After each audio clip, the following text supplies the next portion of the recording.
Hi, this is my 1949 Studebaker 2R5 half-ton project truck that I've been working on. I just took the grill off a little while ago along with the horn, fixing to take the radiator bracket and the fenders off. Thought I would shoot a quick video on the wiring harness and how the lights are set up. Right now I have no insides for the lights, but I still have the plug-in where the bulbs plug into that. And so we'll talk about that starting on the passenger side first. Let's move over to the passenger side.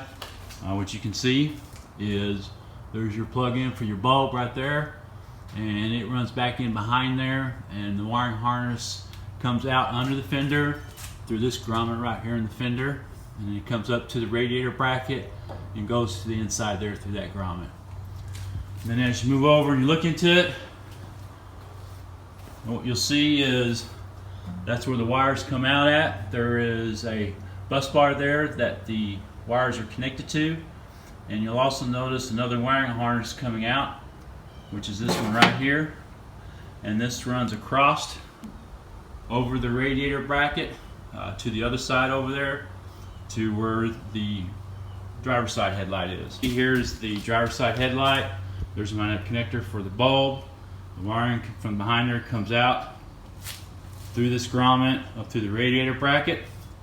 And then as we move to look behind there, you can see where it connects into a bus bar again.